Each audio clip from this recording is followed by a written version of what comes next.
ना सेमीकंडक्टर का आगे कंटिन्यू कर रहे हैं। एक बार फिर से डायोड का वर्किंग बता रहा था फॉरवर्ड बायस और रिवर्स बायस में। ठीक है, तो डिप्लीशन रीजन नहीं स्टडी कर रहे हैं अपन, वो पहले हो चुका है, अच्छे से ध्यान से एक बार पिछला वीडियो देख लें। कितने पार्ट में बनाएंगे हम पी टाइप सेमीकंडक्टर, कितने पार्ट में एन टाइप। मतलब यहाँ डालेंगे हम लोग ट्राइवेलेंट इम्प्यूरिटी, यहाँ डालेंगे पेंटावेलेंट इम्प्यूरिटी। पेंटावेलेंट इम्प्यूरिटी यहाँ पे आएगा फॉस्फोरस, पूरा ही लिख देता था। पेंटावेलेंट इम्प्यूरिटी डालेंगे फॉस्फोरस, यहाँ डालेंगे ट्राइवेलेंट इम्प्यूरिटी एल्यूमिनियम। ठीक है, trivalent impurity is also known as acceptor impurity, pentavalent impurity is also known as donor impurity. तो पी टाइप सेमीकंडक्टर में मेजॉरिटी में है होल्स,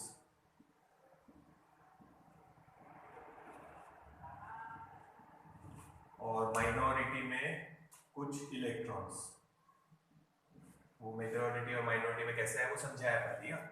यहाँ पे एन टाइप सेमीकंडक्टर में मेजॉरिटी में है इलेक्ट्रॉन्स,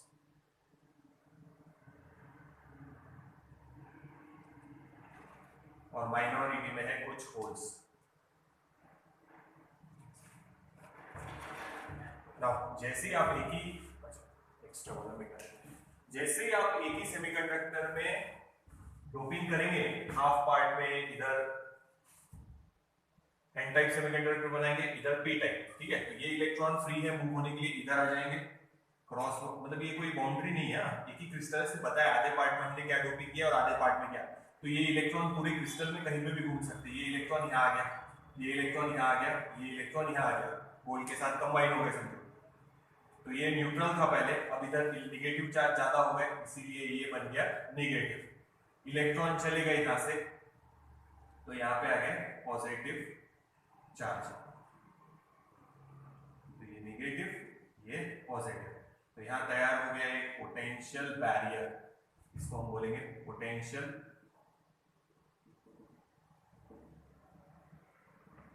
बैरियर। और इस रीजन को बोलते हैं डिप्लीशन रीजन। कौन सा रीजन? Depletion region. और ये जो पोटेंशियल डिफरेंस तैयार हुआ है यहाँ पे, ये नेगेटिव ये पॉजिटिव, उसको बोलते हैं पोटेंशियल बैरियर। बैरियर इसलिए बोलते हैं क्योंकि वो बचे हुए इलेक्ट्रॉन को क्रॉस करके इधर नहीं जाने देगा, एक बैरियर बना दिया उन्होंने, तो इट बिकम्स पोटेंशियल बैरियर। ठीक है, तो ये हमारा बन गया डायोड कनेक्शन के लिए, इधर और इधर टर्मिनल लगा देंगे, इधर ये बन गया हमारा डायोड। ठीक है,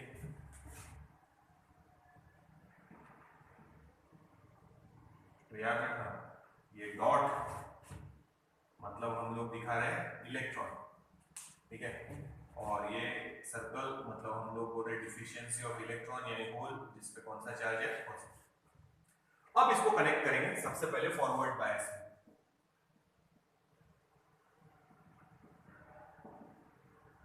कैसे कनेक्ट कर रहे हैं? फॉरवर्ड बायस में, सिंबल के फॉर्म में बताया था पहले, ध्यान रखना। सिंबल बनाएंगे तो ऐसा ट्राइंगल और ये लाइन, इसको ब्लैक करेंगे तो भी चलेगा, नहीं करेंगे तो भी चलेगा।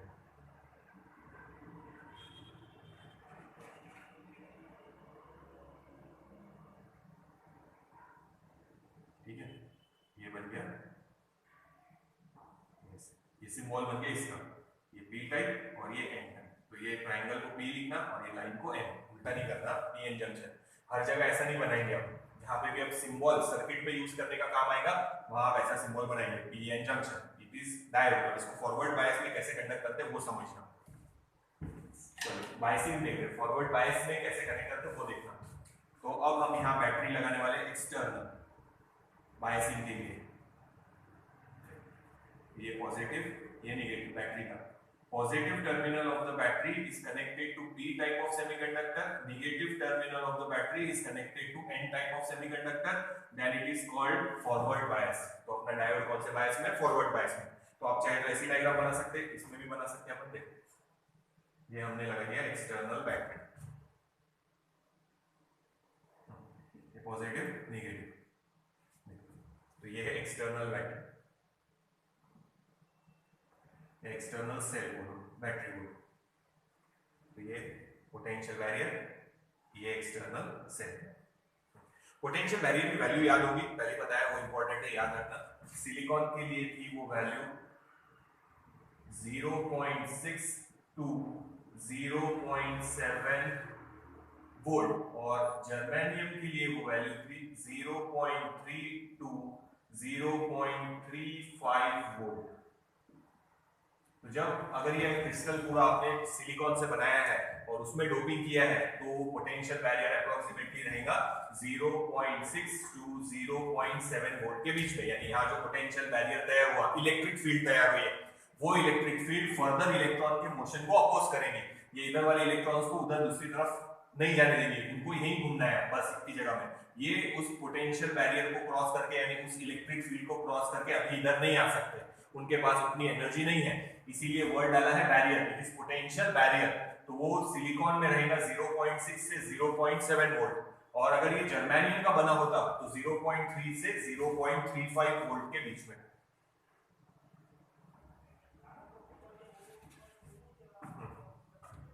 तो या ऐसे याद रखना फॉरवर्ड बायस में। फिर से सुनो, फॉरवर्ड बायस में क्या लिखेंगे? P type of semiconductor is connected to positive terminal of the battery. N type of semiconductor is connected to negative terminal of the battery. Then that connection is called forward bias. अब forward bias में उसका study देखेंगे हम लोग। पहले इतना देख लो, फिर आगे चलो।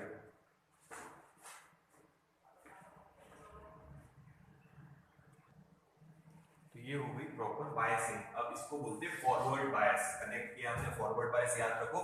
P type of semiconductor is connected to positive terminal of the battery. N type of semiconductor is connected to negative terminal of the battery. Then that arrangement is called forward bias. अब ये याद रखना, इसको मिटा है क्योंकि graph बना है यहाँ पे। देखो VI कैरेक्टरिस्टिक्स है फॉरवर्ड बायस के, बाद में दोनों साथ में मिला लेंगे। सो ये वोल्टेज, ये है करंट। तो यहाँ करंट मिली एम्पियर में रहेगा, मतलब थोड़ा ज्यादा है। यहाँ चाहे तो पूरा लिख सकते हैं 0.1, 0.2, 0.3, 0.4, 0.5, नहीं भी लिखेंगे तो चलेगा, पिछले वीडियो में जैसे बनाया वैसे बना सकते हैं। 0.6 और ये 0.7, ठीक है। और भी आगे नंबर रहेंगे, और 0.7 तक इसलिए लिखा क्योंकि हम सिलिकॉन के लिए बना रहे हैं, और अगर जर्मेनियम का हुआ तो 0.35 याद रखो, ठीक है। तो होगा क्या, अब हम यहाँ पे वोल्टेज को धीरे धीरे बढ़ाएंगे, 0 से आगे जाएंगे, फिर 0.1, फिर बढ़ाएंगे 0.2, फिर बढ़ाएंगे 0.3 एंड सो ऑन। आगे आगे वोल्टेज बढ़ाते जाएंगे, यहाँ से नॉब रहेगा, धीरे धीरे वोल्टेज को इंक्रीज करेंगे। अब अगर ध्यान से देखेंगे तो ये पोटेंशियल बैरियर और ये अप्लाइड पोटेंशियल जो हमने अप्लाई किया है, इसका पॉजिटिव इसके नेगेटिव की तरफ और पॉजिटिव इसके नेगेटिव की तरफ, ठीक है। तो याद रखना, ये जो पोटेंशियल बैरियर तैयार हुआ है उसका नेगेटिव टर्मिनल P टाइप की तरफ है और उसका पॉजिटिव टर्मिनल N टाइप की तरफ है। ये सब पहले वाले वीडियो में समझा है, याद रखना है। फिर से देखो, इसका नेगेटिव टर्मिनल P टाइप की तरफ है और इसका पॉजिटिव टर्मिनल N टाइप की तरफ है, और जो हमने बैटरी कनेक्ट किया है positive terminal P type semiconductor, negative terminal N type semiconductor की तरफ है। देखो, तो ये थोड़ा याद रखना बैरियर बनाते समय, अगर उल्टा बना दिया तो रॉन्ग हो जाएगा पूरा का पूरा। याद रखो, इधर नेगेटिव आया है, इधर पॉजिटिव, लिख देता हूं आपको। इधर नेगेटिव आया था, से इलेक्ट्रॉन आया, इधर से इलेक्ट्रॉन गए तो इधर पॉजिटिव। तो ये बैरियर बना नेगेटिव पॉजिटिव, नेगेटिव है P टाइप की तरफ, पॉजिटिव है N टाइप की तरफ, ठीक है।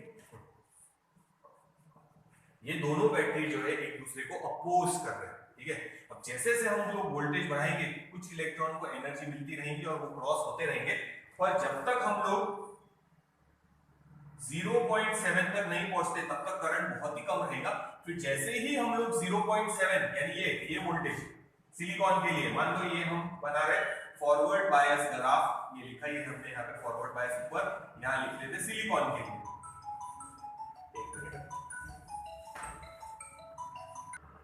तो देखो आगे,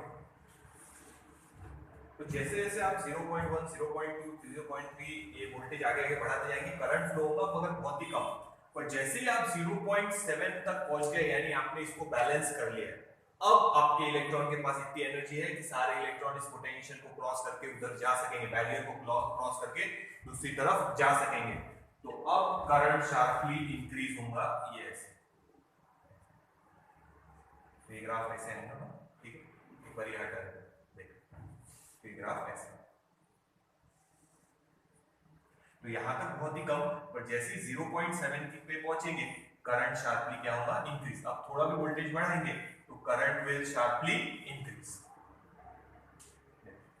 तो याद रखो सिलिकॉन के लिए 0.7 वोल्ट बायसिंग पोटेंशियल याद रखना है, फॉरवर्ड बायस में 0.7 वोल्ट से ज्यादा चाहिए अपने को बायसिंग पोटेंशियल फॉरवर्ड बायस में सिलिकॉन के लिए। अगर ये ग्राफ हम लोग जर्मेनियम के लिए बनाते तो कहां से बनाएंगे वो भी बताना, पर ये याद रखो अब इस रीजन में 0.7 के बाद it will conduct, means it will act like a good conductor. Ideal case में याद रखना, फिल इन द ब्लैंक के लिए, अगर आइडियल केस में पूछा फॉरवर्ड बायस में 0.7 वोल्ट के बाद सिलिकॉन में, आइडियल केस में रेजिस्टेंस होना चाहिए 0, बट एग्जैक्ट 0 नहीं रहता, बट आइडियल केस में रेजिस्टेंस कितना होना चाहिए, 0। तो याद रखो डायोड फॉरवर्ड बायस में कंडक्ट करेगा, बट बायसिंग वोल्टेज याद रखो इसके आगे, तो फॉरवर्ड बायस में डायोड विल कंडक्ट। तो ये पॉइंट हमारे काम आएगा कि वो कंडक्ट कर रहा है, इलेक्ट्रिक करंट कंडक्ट करेगा फॉरवर्ड बायस। तो ये ग्राफ देख लो और ये स्टडी कर लो।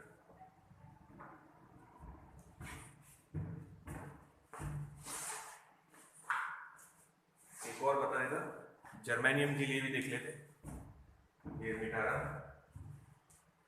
ठीक है, ये वापस अपना कंप्लीट कर लेते हैं, कनेक्शन रखना है ये ऐसे। नाउ जर्मेनियम अगर है, यानी अगर ये हम जर्मेनियम का बना है पूरा क्रिस्टल और उसमें इम्प्यूरिटी डाले तो 0.35 मतलब यहां तक, ठीक है, करंट कम फ्लो होगा, पर जैसे ही आप 0.35 क्रॉस कर लेंगे करंट शार्पली इंक्रीज होगा। तो यहाँ पे भी डायोड 0.35 वोल्ट के बाद कंडक्ट करेगा। तो हमारे को ये मालूम होना चाहिए जब हम डायोड को बायसिंग करेंगे या कनेक्शन करेंगे उसका, तो हमको याद रखना है फॉरवर्ड बायस में वोल्टेज 0.7 से ज्यादा रखना है सिलिकॉन के लिए, और 0.35 वोल्ट से ज्यादा रखना है जर्मेनियम के लिए, तो ही हमारा डायोड वहां से अच्छे से कंडक्ट करना शुरू कर देगा। तो it will act like a conductor, जैसे अपने मेटल से वैसे ही कंडक्ट करेगा।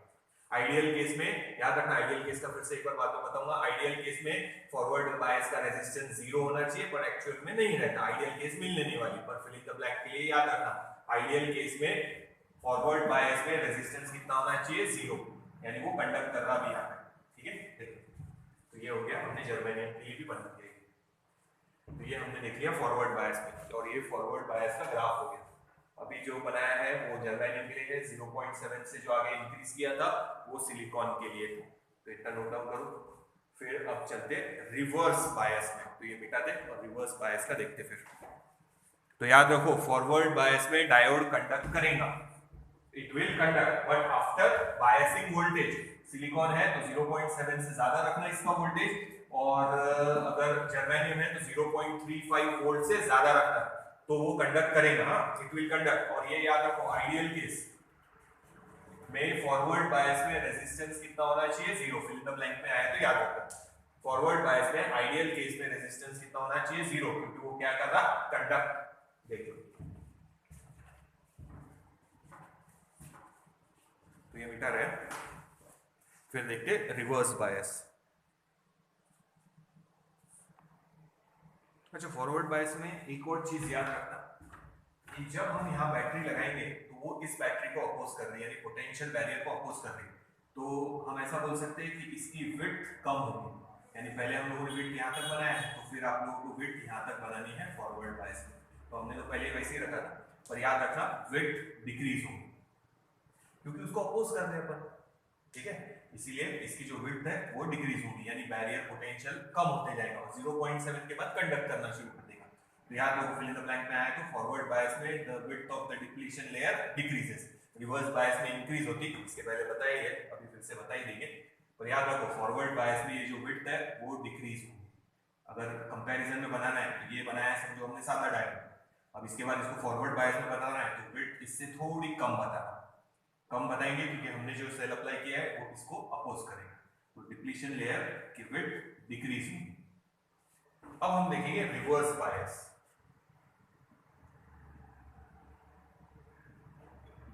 फॉरवर्ड बायस में हमने बोला है कि वोल्टेज जो बैटरी लगाई थी हमने उसका किससे ज्यादा होना चाहिए, 0.7 से या 0.35 वोल्ट से ज्यादा होना चाहिए सिलिकॉन या जर्मेनियम के हिसाब से। अब आगे चलते हैं, अब हम कनेक्ट कर रहे हैं रिवर्स बायस में। पहले हम लोग सिंबल केस में भी बता देते हैं। ये देखो ये लाइन और ये ट्रायंगल,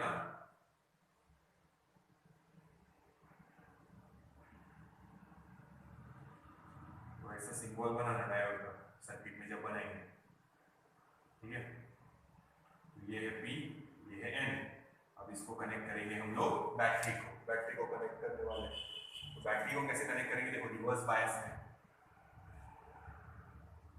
उल्टा कनेक्शन है, देखना।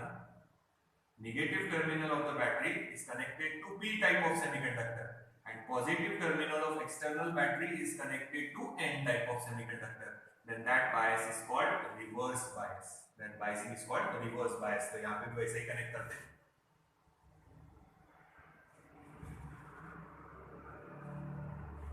Negative terminal is connected to P type of semiconductor, positive terminal is connected to N type of semiconductor। अब ध्यान देखना, इसको मिटा देंगे बाकी ग्राफ जब बनाएंगे।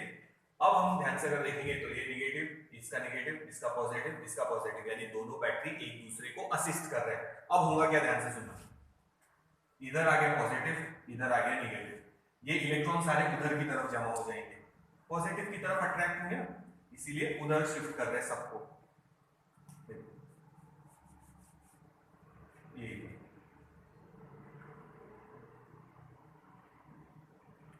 तो यहाँ पे डिप्लीशन रीजन की विड्थ इंक्रीज हो रही है। ऐसा इसलिए बोलेंगे क्योंकि बैटरी जो हमने अप्लाई किया है वो उसको असिस्ट कर रहे हैं, इसीलिए उसकी विड्थ बढ़ गई। होल सारे इधर शिफ्ट हो जाएंगे इसकी तरफ, नेगेटिव की तरफ। तो ये इसकी भी थिकनेस हम लोग बढ़ा देते हैं यहाँ पे, तो विड्थ इंक्रीज हुई। विड्थ क्या हुई है, इंक्रीज। इधर भी है और इधर भी, विड्थ इंक्रीज हुई है। क्यों इंक्रीज हुई है, क्योंकि बैटरी उस बैटरी को असिस्ट कर रही है, इसीलिए width of depletion layer has increase. यानी अब इलेक्ट्रॉन को अगर यहां से इधर जाना है तो वो नहीं जा पाएंगे, क्योंकि और ज्यादा एनर्जी लगेगी और उतनी ज्यादा एनर्जी मिलने वाली नहीं है। अब इलेक्ट्रॉन इधर की तरफ आ गए, क्योंकि देखो पॉजिटिव है, पर ध्यान से देखो इधर माइनॉरिटी इलेक्ट्रॉन्स है, उनका यूज है अभी। देखो ये माइनॉरिटी इलेक्ट्रॉन्स थे 2-3 यहाँ पे, और यहाँ पे माइनॉरिटी में क्या थे, होल्स, ठीक है। तो ये सारे इलेक्ट्रॉन इधर क्यों आए, क्योंकि पॉजिटिव टर्मिनल है। ये सारे होल इधर क्यों आए, क्योंकि नेगेटिव टर्मिनल है। तो उनकी तरफ इलेक्ट्रॉन अट्रैक्ट हो गए, इधर की तरफ होल्स अट्रैक्ट हो गए, यानी डिप्लीशन लेयर की विड्थ इंक्रीज हो गई। अब ये इलेक्ट्रॉन इधर से इधर नहीं आ सकते क्योंकि वो पॉजिटिव की तरफ अट्रैक्टेड है, ठीक है। पर ये जो 2-3 इलेक्ट्रॉन है ये तो इधर से क्रॉस करके इधर जा सकते हैं, पर ये कम है, तो जो करंट फ्लो होगा रिवर्स बायस में वो भी बहुत ज्यादा कम रहेगा, माइक्रो एम्पियर में रहेगा। माइक्रो एम्पियर में, यानी निग्लिजिबल। तो उसका ग्राफ बनाते हैं, ये हटाते, तो उसका भी VI कैरेक्टरिस्टिक्स बनाते हैं। तो याद रखो रिवर्स बायस में डायोड कंडक्ट नहीं करता। आइडियल केस में पूछा तो रेजिस्टेंस होना चाहिए उसका इनफाइनाइट। याद रखो डायोड का आइडियल केस अगर लेंगे तो फॉरवर्ड बायस में रेजिस्टेंस 0 और रिवर्स बायस में रेजिस्टेंस इनफाइनाइट होना चाहिए, यानी फॉरवर्ड बायस में वो कंडक्ट करेगा, रिवर्स बायस में वो कंडक्ट नहीं करेगा। तो माइन्यूट सा करंट फ्लो होगा, वो भी माइन्यूट सा करंट लीकेज की वजह से हो रहा। कौन लीक हो रहे हैं, माइनॉरिटी कैरियर्स। माइनॉरिटी कैरियर्स इधर से इधर चले जाएंगे वो इलेक्ट्रॉन्स, और थोड़ा सा करंट फ्लो होगा। ज्यादा इलेक्ट्रॉन इधर है, इधर तो 2-3 ही है, तो ये इलेक्ट्रॉन इधर से इधर जंप करेंगे, फिर वो करंट फ्लो होना शुरू होगा। तो माइनॉरिटी इलेक्ट्रॉन्स की वजह से वो करंट फ्लो होगा, निग्लिजिबल रहेगा, माइक्रो एम्पियर में रहेगा। तो उसका VI कैरेक्टरिस्टिक्स हम यहां बनाएंगे थर्ड क्वाड्रेंट में इसलिए क्योंकि रिवर्स बायस है, वोल्टेज नेगेटिव में लगा रहे, करंट भी हम लोग नेगेटिव में लेंगे, ठीक है। और ये याद रखो कन्वेंशनल करंट की डायरेक्शन है ना, यस, इलेक्ट्रॉन इधर जाएंगे ना। यहाँ पे है करंट और ये है वोल्टेज। तो करंट बहुत ही कम फ्लो होगा, बहुत ही कम, एकदम जीरो के लाइन के क्लोज बनाना होगा लाइन, देखो ऐसे, ये ऐसे। और ये करंट है माइक्रो एम्पियर में, जबकि इसके पहले वाले फॉरवर्ड बायस में जो हमने ऐसे बनाया था फर्स्ट क्वाड्रेंट में, उसमें हमने बोला था करंट मिली एम्पियर में ज्यादा है, पर यहाँ माइक्रो एम्पियर में, माइक्रो स्टैंड फॉर 10⁻⁻⁶, यानी बहुत ही कम है करंट। करंट बहुत कम है, पर याद रखना वो करंट किसकी वजह से फ्लो हो रहा, 1 2 3, ये जो 3 इलेक्ट्रॉन है माइनॉरिटी में, अब ये नेगेटिव है, रिपेल करेंगे, अगर हम वोल्टेज बढ़ाएंगे तो इनको एनर्जी मिलेगी, ये क्रॉस करके उधर जाएंगे, करंट फ्लो होना शुरू हो जाएगा। माइनॉरिटी चार्ज कैरियर की वजह से करंट फ्लो होगा, माइन्यूट करंट रहेगा, माइक्रो एम्पियर में निग्लिजिबल। आइडियल केस में रेजिस्टेंस होना चाहिए इनफाइनाइट, मतलब इन शॉर्ट रिवर्स बायस में डायोड कंडक्ट नहीं करना चाहिए, तो यहां लिख लेंगे will not conduct, it will not conduct. तो याद रखो रिवर्स बायस में डायोड ने कंडक्ट नहीं करना चाहिए। पर इसमें एक प्रॉब्लम है, ध्यान देना, यहां पे जो वोल्टेज है समझो इसको आगे, ये जो V है समझो VB कर देते हैं, तो VB is called breakdown voltage, more specific reverse breakdown voltage. ये जो वोल्टेज है वो रिवर्स ब्रेकडाउन वोल्टेज है। जब आप मार्केट में डायोड लेने जाएंगे, ये तो हमारे को पता है फॉरवर्ड बायस में किससे ज्यादा लगाना है, रिवर्स बायस में भी एक वोल्टेज रहेगा।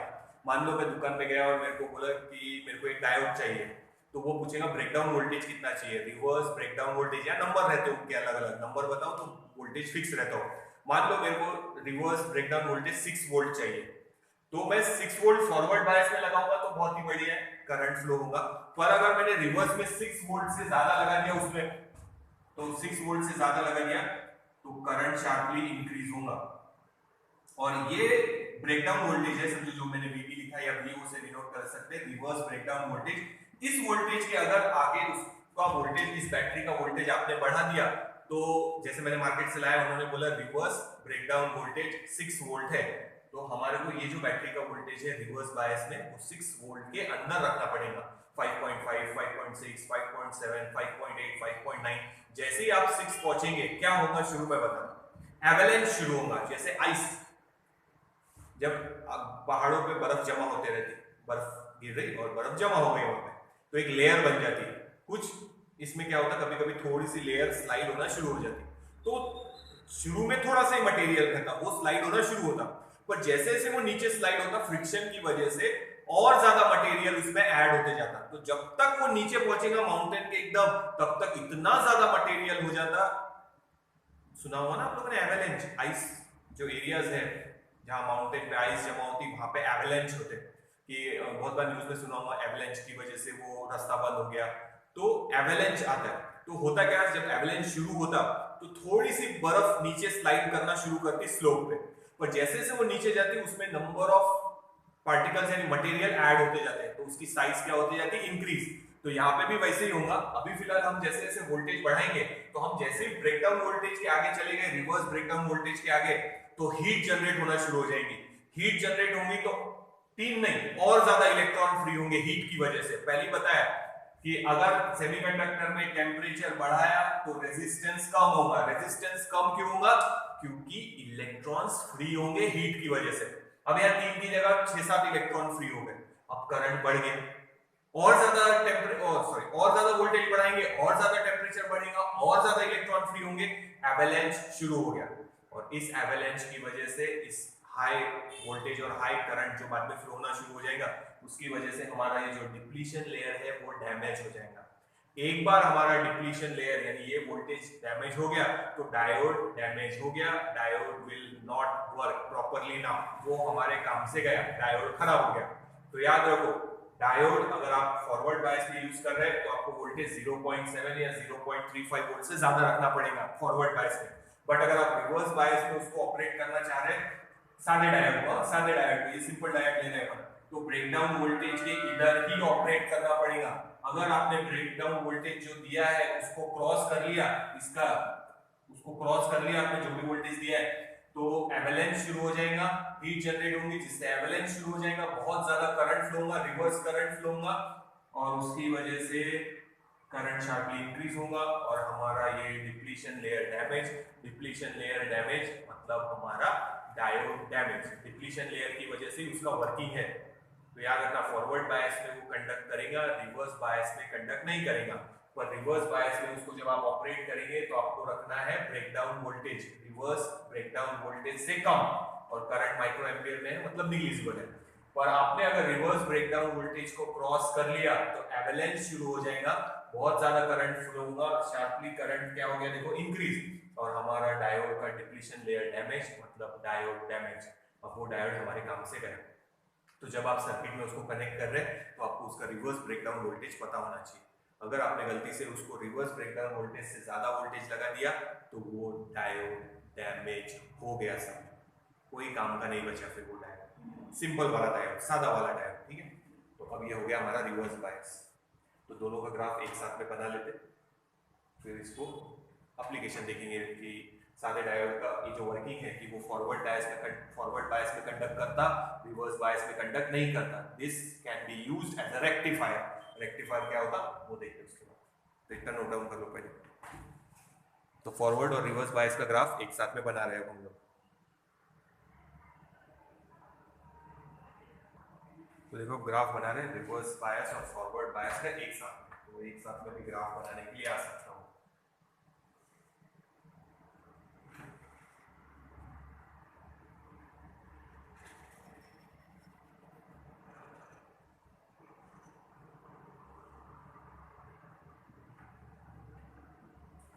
ये वोल्टेज और ये करंट है, यहाँ करंट रहेगा मिली एम्पियर में और इधर करंट रहेगा माइक्रो एम्पियर में जब रिवर्स बायस में लेंगे। तो अब हम लोग यहाँ ले रहे हैं फॉरवर्ड बायस में,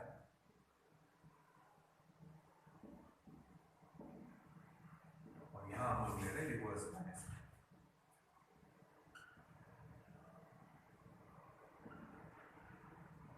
ठीक है। तो फॉरवर्ड बायस में ग्राफ ऐसा था, ये ऐसा। तो ये जो है इसको बोलते हैं नी वोल्टेज या नी वोल्टेज या नी बोल सकते हैं। तो इसकी वैल्यू हमारे पास है, फिर से बता देता, सिलिकॉन के लिए 0.7 वोल्ट और जर्मेनियम के लिए 0.3 या 0.35 वोल्ट। उससे आगे जाएंगे तो करंट शार्पली इंक्रीज होगा, तो इट इज कॉल्ड नी या नी वोल्टेज, और करंट है मिली एम्पियर। रिवर्स बायस में यहां तक, ठीक है, ये है रिवर्स ब्रेकडाउन वोल्टेज। ये जो पॉइंट बना है ये है रिवर्स ब्रेकडाउन वोल्टेज। इसके बाद अगर आपने वोल्टेज बढ़ाया तो एवलांच शुरू हो जाएगा। क्या शुरू हो जाएगा? एवलांच या ब्रेकडाउन भी बोल सकते हैं, ठीक है। देखो तो इसके बाद इसको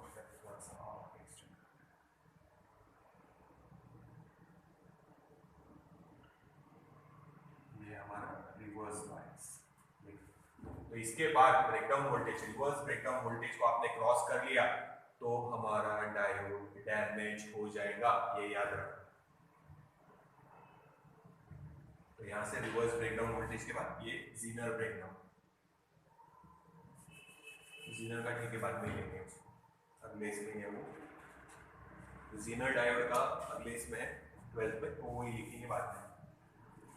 तो ये रीजन को जीनर ब्रेकडाउन में बोलते हैं, पर जीनर डायोड हमारे को 12th स्टैंडर्ड में है, तो वो स्टडी करने के बाद वहाँ पे एक बार फिर से बता दूंगा। तो अभी फिलहाल आप लोगों ने इतना ही याद रखना है। देखो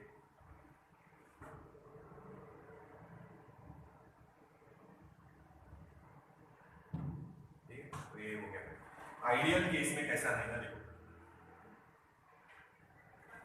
आइडियल केस में ग्राफ कैसा आना चाहिए, ये हमारा वोल्टेज, ये हमारा करंट। आइडियल केस में अगर फॉरवर्ड बायस में है, यहाँ पे शॉर्ट में लिखा, तो ग्राफ यहाँ बनेगा ऐसे, ये जो सॉलिड लाइन बना रहा है ये ऐसे, ग्राफ ऐसा होना चाहिए सीधा।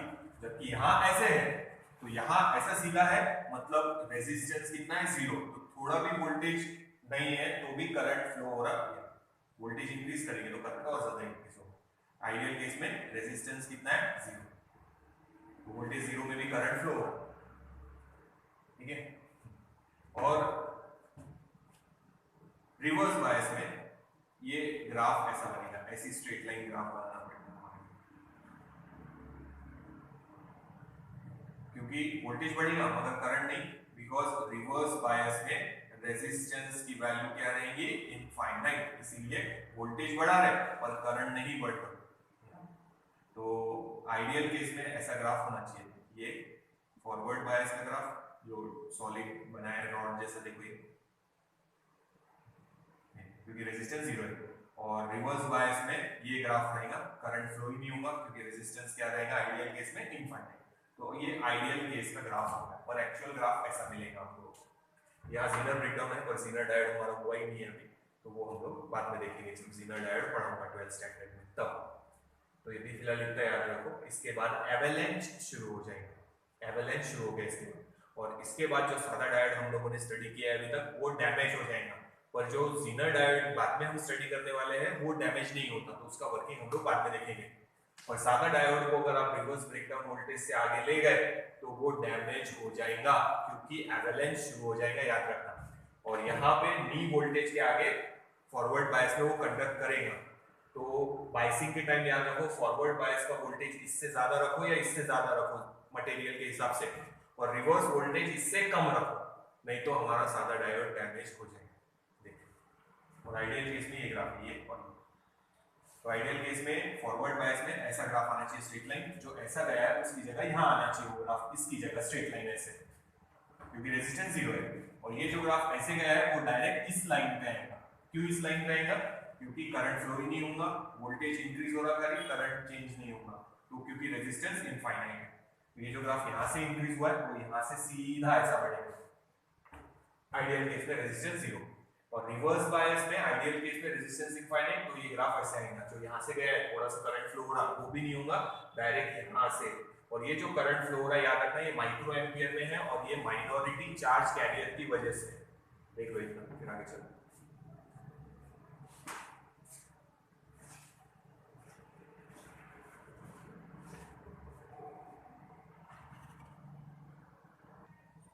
अब देखो आइडियल केस में फॉरवर्ड बायस में याद रखो रेजिस्टेंस जीरो, तो जो ग्राफ यहाँ से ऐसे बना है वो यहाँ सीधा बनेगा, ये वाला वो ग्राफ है स्ट्रेट लाइन, वाई एक्सिस यानी करंट एक्सिस के साथ कोइंसाइड हो रही है वो वाली, रेजिस्टेंस जीरो है।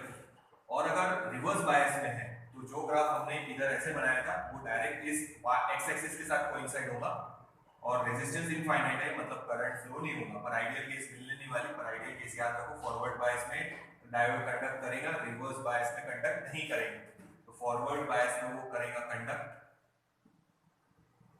और रिवर्स बायस में इट विल नॉट कंडक्ट। यही प्रॉपर्टी हमारे काम आने वाली है बाद में कि फॉरवर्ड बायस में वो कंडक्ट करेगा, रिवर्स बायस में वो कंडक्ट नहीं करेगा। आइडियल केस में यहाँ रेजिस्टेंस होना चाहिए फॉरवर्ड बायस में जीरो, और आइडियल केस में रिवर्स बायस में रेजिस्टेंस होना चाहिए इनफाइनाइट, जो कि नहीं है, तो वो बनाया हमने ग्राफ, ठीक है। तो अब आइडियल केस नहीं है तो फिर बोला रेजिस्टेंस निकालो, तो कैसे निकालेंगे? दो टाइप के रेजिस्टेंस है, देखते। पहला है स्टैटिक और we can say DC resistance, ठीक है। जब आप डायोड को किसी सर्किट में कनेक्ट करेंगे फॉरवर्ड बायस में तो वो एक पर्टिकुलर रेजिस्टेंस ऑफर करेगा। समझो यहाँ लेना है इस वोल्टेज पे, जो भी वोल्टेज होगा, तो यहाँ से डॉटेड लाइन इधर निकाल लो, इधर मिल गया V, इधर मिल गया I, तो वो मिल जाएगा उस पर्टिकुलर वोल्टेज पे उस डायोड का हमारे को रेजिस्टेंस। तो it is denoted by suppose capital R is equals to V upon I, बस इतना याद रखना, यूनिट तो वही है O। So when we connect a diode in forward bias, जब हम उसको कनेक्ट कर रहे हैं तो it will offer a particular resistance to that voltage, या जो हमने कनेक्ट किया है उसको वो पर्टिकुलर रेजिस्टेंस क्रिएट करेगा। तो इस वोल्टेज पे रेजिस्टेंस चाहिए तो यहाँ डॉटेड लाइन लेंगे, कितना करंट आता है वो देख लो और वोल्टेज लिख लो, ठीक है। तो ये फॉर्मूले से आप वो रेजिस्टेंस फाइंड आउट कर सकेंगे।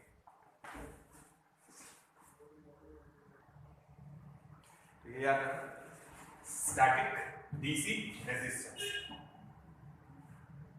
तो जब आप डायोड को सर्किट में कनेक्ट करेंगे वो एक पर्टिकुलर रेजिस्टेंस ऑफर करेगा, that resistance is called static DC resistance या स्टैटिक रेजिस्टेंस भी बोल सकते हैं। It is defined as the ratio of potential to current उस पर्टिकुलर टाइम पे। अगर यहाँ पूछा तो यहाँ निकालेंगे ऐसे डॉट, तो यहाँ का वोल्टेज और यहाँ का करंट उस पर्टिकुलर पॉइंट पे मिल जाएगा रेजिस्टेंस, ठीक है।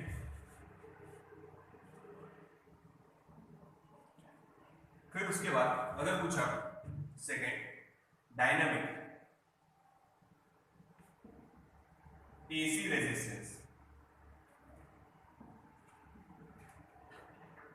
तो हम लोग इस पूरे इसमें रेजिस्टेंस फाइंड आउट करने वाले हैं। तो हम यहाँ स्लोप बनाएंगे, जैसे यहाँ पे पूछा है तो हम यहाँ एक लाइन बनाएंगे टेंजेंट, और यहाँ एक ट्रायंगल बनाएंगे। ट्रायंगल की लेंथ आप लोगों को पता है, आप कुछ भी रख सकते हैं। आप लोग स्लोप निकालेंगे।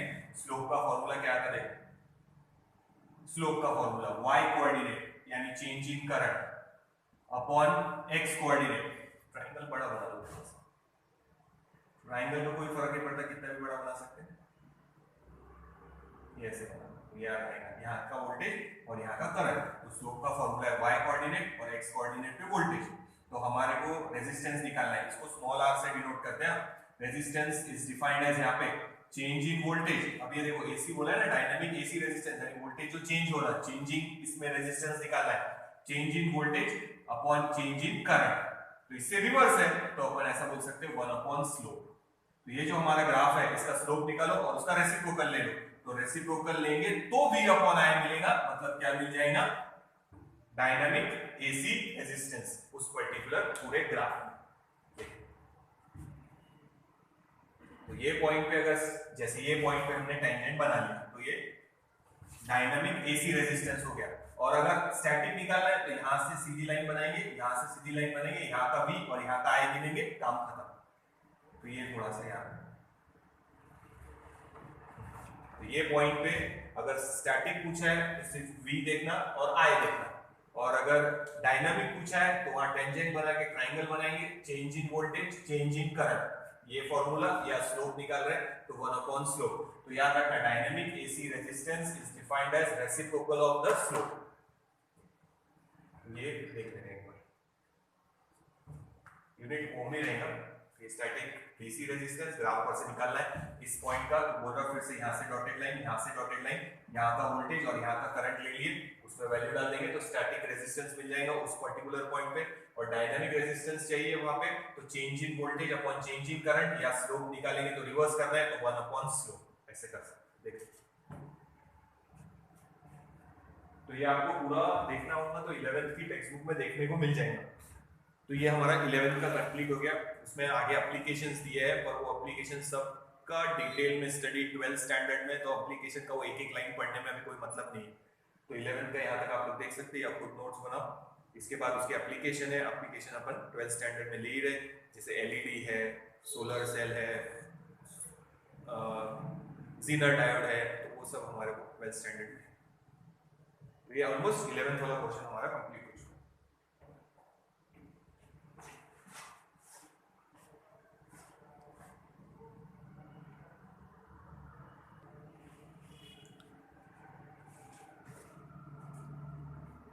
तो जो बेसिक बताया है ना, ये पूरा 11th का बेसिक ही है। पहले इसलिए 11th में लिया नहीं हम लोगों ने, क्योंकि 11th का लेने के बाद अब 12th का हम लोग कंटिन्यू कर सकते हैं। तो हमने जो डायोड लिया है कि फॉरवर्ड बायस में कंडक्ट करता, रिवर्स बायस में कंडक्ट नहीं करता, उसी का एप्लीकेशन सबसे पहला लेना है कि डायोड को हम लोग यूज करेंगे एज अ रेक्टिफायर। तो वहां हम लोग डिटेल में देखेंगे कि रेक्टिफायर मतलब क्या होता है। उससे पहले जो जितने वीडियो हो गए, देखो 3 4 5 जो भी वीडियो होंगे सेमीकंडक्टर के 11th के बेस्ड है, आप लोग देखना चाहे तो 11th की टेक्स्ट बुक में आप लोग देख सकते हैं। पर ये पोर्शन आप लोगों ने अच्छे से करना है ताकि आगे का आप लोग को अच्छे से समझ में आए।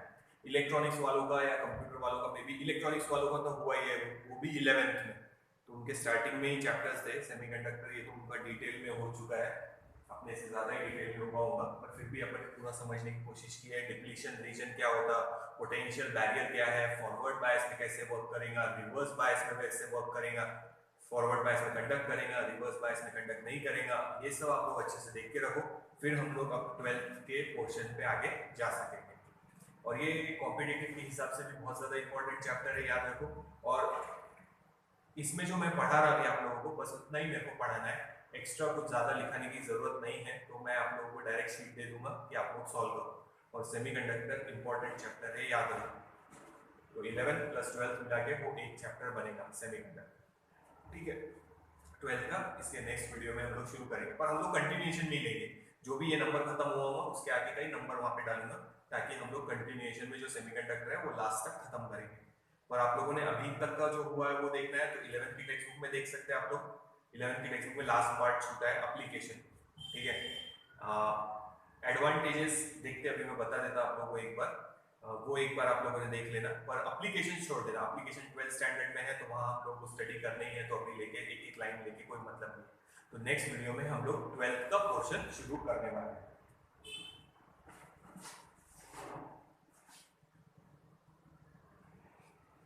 अब देखो एडवांटेजेस जस्ट एक बार शॉर्ट में बता देता हूँ।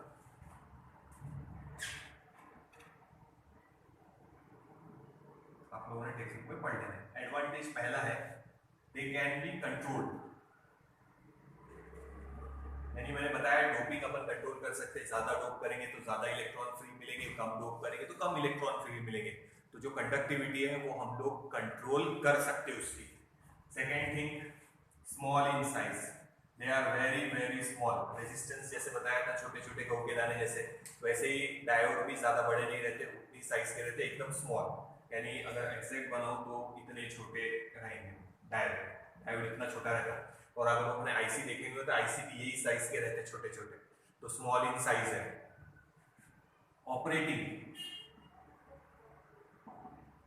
Voltage is low, low voltage में भी ऑपरेट करेंगे।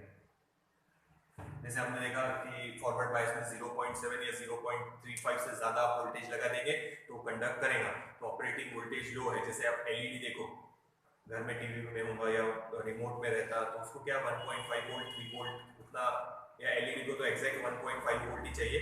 आप छोटा सेल लो घर वाला और उसको एक एलईडी लगाओ, वो ग्लो होगा। तो एलईडी को जो एलईडी बोलो या डायोड है उसके आगे स्टडी है अपना। तो operating voltage is very low, low voltage पे भी काम करेंगे। स्मॉल इन साइज है और उसकी कंडक्टिविटी हम लोग कंट्रोल कर सकते हैं। लो वोल्टेज और लो करंट भी बोल सकते हैं।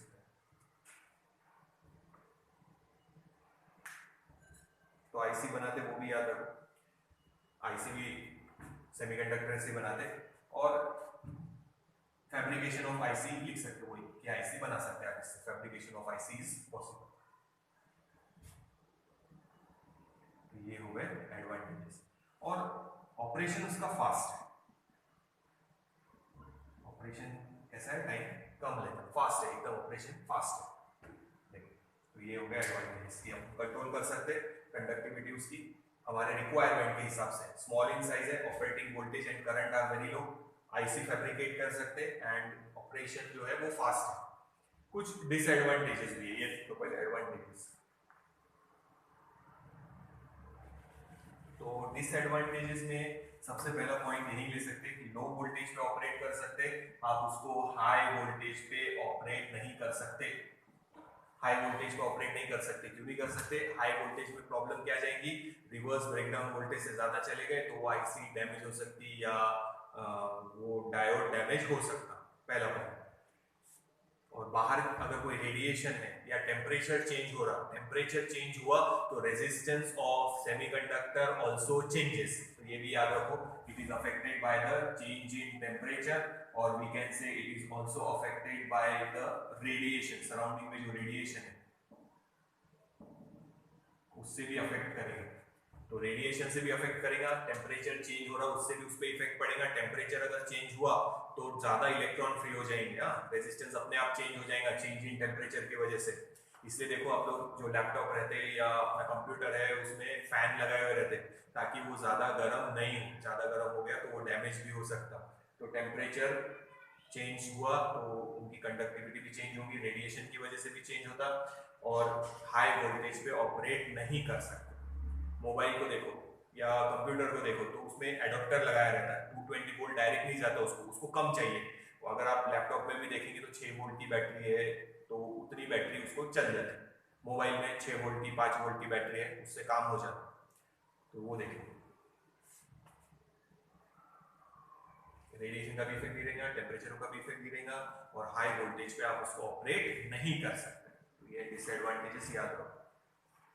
और सेमीकंडक्टिंग डिवाइस बहुत कम है, जर्मेनियम सिलिकॉन, एलिमेंटल देखेंगे तो 2-3 ही है, जर्मेनियम सिलिकॉन, गैलियम है। तो रेडियोएक्टिव मेटल्स बहुत सारे, कॉपर है, गोल्ड है, सिल्वर है, कंडक्टर बहुत सारे हैं, इंसुलेटर बहुत सारे, पर सेमीकंडक्टर जो मटेरियल है जो हम यूज कर सकते हैं वो लिमिटेड, तो वो भी एक उसका ड्रॉबैक है। तो ये थोड़े से एडवांटेजेस और ये डिसएडवांटेजेस टेक्स्ट बुक में से पढ़ लेना। इसके बाद जो हम लोग शुरू करेंगे वो 12th स्टैंडर्ड की टेक्स्ट बुक में आप लोगों को मिल जाएगा।